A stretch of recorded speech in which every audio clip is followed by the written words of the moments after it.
이번 우크라이나 전쟁에서 미국과 더불어 가장 자주 등장하는 국가가 하나 있습니다. 바로 폴란드인데요. 원래 폴란드와 우크라이나는 사이가 좋기는커녕 적대적인 정서까지 있던 사이입니다. 그럼에도 불구하고 이 수백 년에 걸친 해묵은 반목이 반러시아 연대로 해빙되는 분위기입니다. 그렇다면 폴란드는 왜 러시아의 이번 침략에 대해 유독 더 분노하며 적극적으로 목소리를 내는 걸까요? G20에서 러시아를 퇴출시켜야 한다고 가장 먼저 그리고 강력하게 주장하기 시작한 나라가 폴란드입니다. 그리고 폴란드는 러시아가 생화학 무기를 사용하면 대응하겠다는 말도 공공연하게 했는데요. 이는 실제 참전을 시사하는 발언이기도 해서 국제적으로 큰 뉴스가 되기도 했습니다. 이뿐 아니라 비록 무산되긴 했지만 폴란드 소유 전투기를 우크라이나에 제공하겠다는 계획을 밝혔었는데요. 이는 미국이나 영국이 제안한 게 아니라 폴란드가 먼저 추진한 겁니다.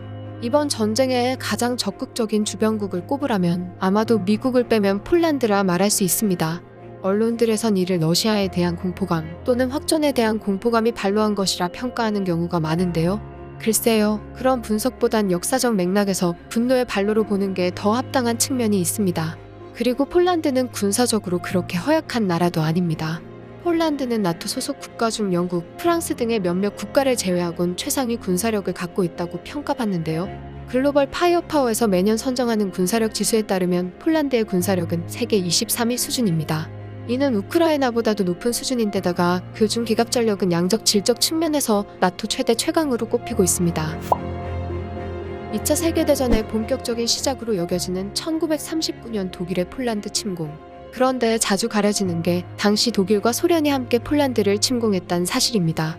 독일은 폴란드를 침공하기 전 소련과 상호 불가침 조약을 맺게 됩니다. 그리고 보름간의 시차를 두고 폴란드를 침공한 독일과 소련은 폴란드 영토를 동서로 나눠 갔습니다. 이념적 측면에서 원수지간인 공산주의 국가 소련과 국가사회주의 국가 독일이 영토야욕으로 손잡았다는 사실에 폴란드는 큰 충격에 휩싸입니다. 폴란드는 123년간 독일, 오스트리아, 러시아에게 각각 3분되었다가 제1차 세계대전 이후 우여곡절 끝에 겨우 부활한 나라입니다. 그럼 폴란드를 독일과 소련이 다시 찢어놓은 겁니다. 여기에 독일과 소련의 가혹했던 점령지 정책은 폴란드 국민들에게 엄청난 고통을 안겨주게 됩니다. 폴란드를 점령한 독일과 소련의 통치 스타일엔 공통점이 하나 있었는데 이는 바로 폴란드인들의 민족성을 말살하는 것이었습니다. 아울러 폴란드는 6년간의 전쟁으로 60만 명의 군인을 잃었고 전 인구의 22%에 해당하는 600만 명이 사망했으며 100만의 고아가 발생했습니다. 또한 국가 자산 중 38%가 소실됐으며 150만의 국민이 시베리아로 강제 이주된 노예 같은 생활을 합니다. 폴란드에게 독일과 소련은 어느 곳을 더하고 뺄 수 없는 똑같은 증오의 대상이었습니다. 그나마 현재 폴란드인들에게 독일은 상처를 치유해 나가는 대상이지만 러시아는 그 한 맺힌 적대적 정서가 사회 저변에 그대로 남아있는 겁니다. 소련이 폴란드인들에게 씻을 수 없는 상처를 준 대표적인 사건을 하나 꼽아보라면 카틴 학살 사건을 들 수 있습니다. 분할 점령된 폴란드의 군대는 그 이후 해체 수순을 밟게 됩니다. 당시 소련군은 병사들의 경우 대부분 석방했지만 엘리트 그룹이라 할 수 있는 장교와 부사관 수만 명은 수용소에 수감시켜버렸습니다. 이들은 열악한 환경에서 짐승 같은 대우를 받으며 고통을 받았다고 전해지는데요. 소련 당국은 결국 안보에 위협이 될 것이라는 이유로 포로들을 러시아의 카틴 숲으로 끌고 가 학살하게 됩니다. 그중엔 군인뿐 아니라 경찰관과 지식인 등도 포함돼 그 숫자가 25,736명으로 추정됩니다. 이 사건의 이름이 공식적으로 카틴 학살이지만 이는 최초 발견이 러시아의 카틴 숲이었기에 붙여진 명칭일 뿐 소련과 폴란드 전역에서 이뤄진 사건입니다. 폴란드 국민들의 서러움이랄까요? 이 사건은 당시 미국과 영국도 정보기관 등을 통해 알고 있었습니다. 하지만 당시 연합국의 일원이었던 소련의 협력 필요성 때문에 오랜 기간 묵인됐습니다. 폴란드인들은 제2차 세계대전 당시 나치 독일에 대항해 용감하게 싸웠습니다. 하지만 폴란드는 전후 스탈린의 국경선 변경 과정에서 상당 부분의 영토를 상실하게 됩니다. 개전 초기 소련의 침공에 이어 전쟁 끝에는 소련에게 뒤통수를 또 한 번 맞게 된 겁니다. 폴란드는 전후 얄타 회담에서의 합의대로 폴란드에 임시정부를 세우고 자유선거를 실시하기로 했는데요. 하지만 스탈린은 폴란드를 서방 국가화하기 원하지 않았습니다. 이에 따라 소련의 여러 공작으로 폴란드 국민들에게 그다지 인기가 없던 공산당이 80%를 득표하며 공산주의 국가의 길을 걷게 됩니다. 냉전 후 공개된 소련의 정보기관 NKVD의 자료에 따르면 당시 공산당이 실제로 얻은 표는 10% 미만이었다고 합니다.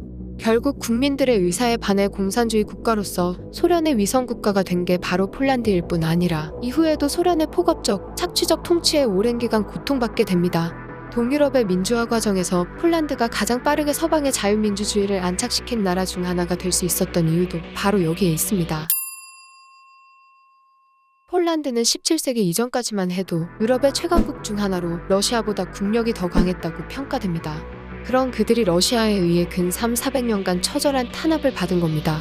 이것이 폴란드가 가장 강력한 반러 정서를 가진 국가가 된 이유입니다. 폴란드는 우크라이나와 지난한 영토 분쟁을 겪는 등 역사적으로 많은 갈등이 있었습니다. 그 과정에서 양국에선 폴란드계 우크라인, 반대로 우크라이나계 폴란드인들을 서로 핍박하는 등 그 갈등의 크기가 결코 작지 않았습니다. 그럼에도 불구하고 러시아라는 공통의 적은 이 두 국가를 화해시키는 계기가 되고 있기도 합니다. 처절한 역사를 가진 폴란드인들이 우크라이나 국민들에게 갖는 공감과 연민, 그리고 이에 반로한 적극적인 도움의 손길도 두 국가 간 관계의 전환점을 만드는 데 기여하고 있기도 합니다. 국제 질서가 요동치며 재편될 움직임을 보입니다. 다만 전쟁 결과가 어떻게 되든 확실해 보이는 것 한 가지는 러시아의 쇠퇴, 이것이 아닐까 싶습니다.